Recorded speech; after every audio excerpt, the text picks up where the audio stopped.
তো হ্যালো আসসালামু আলাইকুম গাইস, আশা করি সবাই ভালো আছেন। তো আজকে অনেক দিন পরে পাগলেটের সাথে একটা প্রেম ভিডিও করবো। তো সবাই বুঝতেই পারছেন যে আজকে ভিডিওটা কিরকম হবে। তো পাগলেটে অল্প দিয়ে কান্না করে দিই। তো আমার একটু খারাপ লাগতেছে ওর সাথে ভিডিওটা কিভাবে করবো, ঠিক আছে। তো আজকে ওর কল ধরি নাই, সারাদিন SMS করছিল, SMS রিপ্লাই দিনে শুধু ভিডিওটা করার জন্য। তো বুঝতেই পারছেন যে আজকে ভিডিওটা কিরকম হবে। তো সবাই ভিডিওটা শেষ পর্যন্ত দেখুন।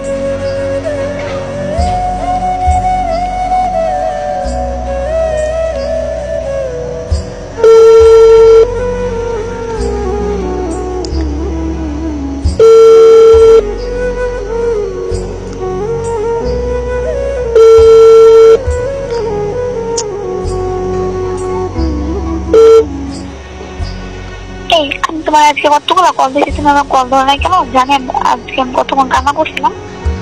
এখন থেকে আর কান্না করতে হবে না তোমার। মানে মানে আমি আজকে এক জায়গায় গেছিলাম, বুঝছো। তো এখানে আমার একটা মেয়ে অনেক পছন্দ হয়েছে।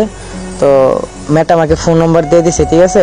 তো এখন থেকে আমি ওই মেয়েটার সাথে সম্পর্ক করবো। তোমার সাথে আমি আর সম্পর্ক রাখতে চাই না। ভালো লাগছে ওই মেয়েটাকে অনেক। রাহিম, তুমি কি পাগল হয়ে গেছো? তুমি এসব কি বলতেছো?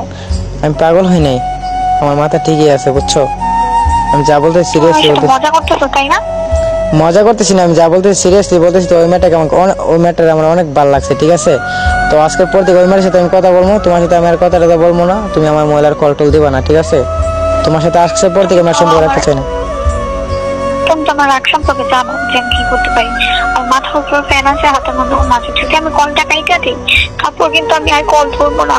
10 মিনিট পরেই শুনতে পারবো যে আমি মারা গেছি।